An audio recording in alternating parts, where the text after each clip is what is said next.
ஒரு உறவை வேண்டும் என்கிறீர்களா? அதற்கு ஒரு விலை உண்டு. நிறைய பணம் வேண்டுமா? அதற்கு ஒரு விலை உண்டு.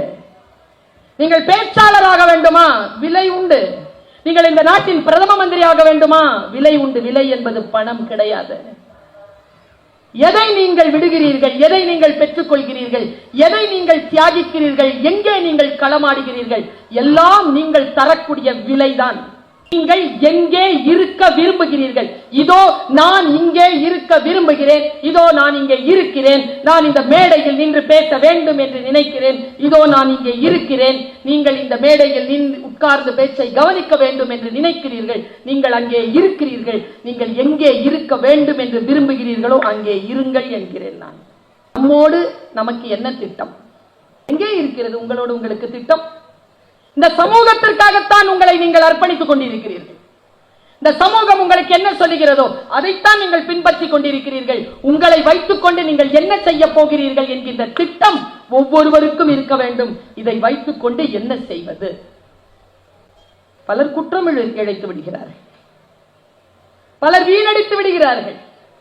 ஒரு புத்தகம் 1000, 500, 100, 50 என்று ஏன் பதிப்பிடப்படுகின்றன தெரியுமா? அது 1000 பேருக்காக கூட இல்லை. அதை தேடிக்கிட்டு ஒருத்தன் இருக்கிறான், அந்த ஒருவனுக்காகத்தான் 1000 பிரதிகள். அவன் எங்க இருக்கான்னு தெரியாது இல்லையா? அவன் கையில கிடைக்கணுங்கிறதுனால தான். அப்படித்தான் நான் யோசிப்பேன். எல்லா நூலகங்களிலும் அந்த புத்தகங்கள் வைக்கப்படும். அவன் எங்கே இருக்கிறானோ அவனை தேடி காத்திருக்கும் அந்த புத்தகங்கள். சில புத்தகங்கள் எப்படி தெரியுமா நண்பர்களே? அது மானம் காக்கும் ஆடைகள். சில புத்தகங்கள் குளிரிலிருந்து நம்மை காப்பாற்றக்கூடிய குளிராடைகள். சில புத்தகங்கள் அரிதாரங்கள். சில புத்தகங்கள் தோல். சில புத்தகம் சிறகு. உங்களுக்கென்று எந்த புத்தகம் என்று எனக்கு தெரியாது. என் பிரார்த்தனை எல்லாம் நன்கான புத்தகம் எதுவாக இருக்கிறதோ உன் புத்தகம் உன்னை அடையவும் நீ அந்த புத்தகத்தை அடையவும் பெரிய ஒரு பிரார்த்தனையை, பெரிய ஒரு வாழ்த்தை இதோ நான் இந்த மேடையில் இருந்து சொல்லுகிறேன். பெரிதினும் பெரிது கேள். பாரதி பெரிது கேள்னு சொல்லாம பெரிதினும் பெரிது என்கிறார். அந்த இருக்குல்ல, ரொம்ப எப்பவுமே நல்லா தெரிஞ்சுக்கோங்க. இந்த ஏகாரத்திற்கு இந்த அப்படின்னு சொல்ற இந்த அந்த அசை சொல்லுக்கெல்லாம் நிறைய அர்த்தம் உண்டு. தீயினால் சுட்ட புண் உள்ளாரும். இங்க பாருங்க, ஆறாதுன்னா போதாதா? அதெல்லாம் ஆறாதே. அந்த ஏகாரத்திற்கு பொருள் உண்டு. ஆறாது, ஆறாதே. தன்னெஞ்சறிவது பொய்யற்க, பொய்த்த பின் தன்னெஞ்சே தன்னை சுடும். இந்த ஏகாரத்திற்கு அர்த்தம் உண்டு. யார் பெரியவர்கள் தெரியுமா? இந்த சொற்களுக்கு ஊடாக இருக்கக்கூடிய மௌனத்தையும் அசை சொற்களாக தொங்கி இருக்கக்கூடியவற்றின் ஒளியையும் புரிந்து கொள்ளக்கூடியவர். சீசர்ங்கிற ஒருத்தனை எனக்கு ரொம்ப பிடிக்குங்க. அவனை சீசர் பேச்சாளராக வர்றதுக்கு, பேச்சு பயிற்சி பண்றதுக்காக எத்தனையோ கிலோமீட்டர் தாண்டி கடல் பயணம் செய்கிறான். வரலாறு. போகும்போது கடற்கொள்ளையர்கள் பிடிச்சிடுறாங்க அவனை. அவன் ஒரு தளபதி, அவ்வளவுதான். கடற்கொள்ளையர்கள் பிடித்தவுடன் அவனுடைய சின்ன அந்த இடத்துல நடந்த ஒரு சின்ன விஷயத்தை மட்டும் சொல்லிடுறேன், அவ்வளவுதான். லைஃப் முடிஞ்சது. கடற்கொள்ளையர்களால் பிடிக்கப்படும். பிடிச்சி இழுத்துட்டு போறாங்க, கூட 18 பேர். அவன் சொல்றான், இவர் தளபதி.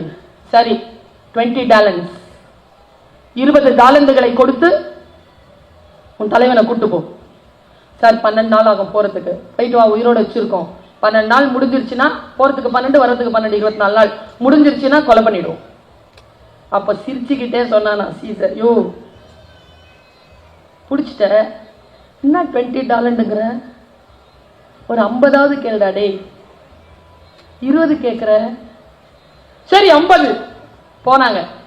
அவன் வரலாற்று ஆசிரியர்கள் எழுதுகிறார்கள், அவர்கள் திரும்பி வருகின்ற வரைக்கும் அவன் அந்த கப்பலிலே ஒரு அடிமை போலவே இல்லை, ஒரு அதிகாரியாகவே வாழ்ந்தான். அவன் எல்லார்கிட்டையும் சொல்றான், என்ன கொன்னுடுங்கப்பா, இல்லைன்னா அவங்க வந்துட்டு நீ என்னை விட்டுட்டேன்னா அவங்க எல்லாரையும் நான் கொன்னுடுவேன்னு சொல்லியிருக்கான். அவர்கள் வருகிறார்கள். 50 டாலண்டுகளை வாங்கி அவன் விடுதலை செய்யப்படுகிறான். பக்கத்தில் இருக்கக்கூடிய அந்த நகரத்திற்கு அவன் போய், அங்கே கடற்கொள்ளையர்கள் உங்கள் பகுதியில் இருக்கிறார்கள், நான் இந்த நாட்டின் தளபதி, எனக்கு கடற்படையை தாருங்கள், நான் அவர்களை வென்று வருகிறேன். போய் அந்த 32 பேரையும் பிடிச்சு அந்த ஊருக்கு கொண்டு வந்து 32 பேரையும் சிலுவையில் ஏற்றினான் என்று வரலாறு சொல்கிறது. What a man, what a hero. நீங்களும் நானும் தான் வாய்ப்பு கிடைக்கின்ற பொழுது அந்த பெரிய விஷயத்திற்கு ஆம் சொல்லுகிறோமா, சிறிய விஷயத்திற்கு சரி என்று சொல்லுகிறோமா என்பதில் தானே நம்முடைய வாழ்க்கை சிக்கிக் கொண்டிருக்கிறது. நான் ரொம்ப நுட்பமான ஒரு விஷயத்தை சொல்றேன். தலைமுறையை காப்போம். இன்றிலிருந்து முயற்சி. நீங்க என்ன நினைக்கிறீங்க? இந்த புத்தகங்கள் எல்லாம் நமக்கானவையா? இல்லை, நம் தலைமுறைக்கானவை. நான் எப்பொழுதும் சொல்லுகின்ற வார்த்தையை சொல்லுகிறேன், எந்த குழந்தையும் நம் பேச்சை கேட்டு வளர்வதே இல்லை, நம்மை பார்த்துதான் வளர்கிறார். ஒரு நுட்பமான பேருண்மையை சொல்லிவிட்டு போகட்டுமா? பெரிய விஷயம் நான் சொல்றது. உங்க பையனோ பொண்ணோ நீங்க எது சொன்னாலும் கேட்க மாட்டான். கேட்கிறானா? கேட்கிறாளா? கேட்கறது இல்லையா சார்? உங்க அப்பாவும் இப்படிதான் சார் தலையாட்டினார். யாரை கேட்டாலும் வாயில வரும் வார்த்தை வருது, என் புள்ள பெரிய ஆளா வரணும். அப்படின்னா என்ன? யாருக்குமே விளக்கம் தெரிவதில்லை. நான் சொல்லட்டுமா? உங்கள் குழந்தையினால் உங்களால் 4 பேருக்கு நன்மை நடக்கிறதா, நீங்கள் தான் இந்த சமுதாயத்தில் பெரிய ஆள். அந்த நோக்கத்தோடு நாம் இயங்குகிறோமா? வாழ்க்கை என்பது நமக்கு ரொம்ப அழகாக இயற்கை கொடுத்திருக்கக்கூடிய வாழ்நாட்களால் ஆன வரம்.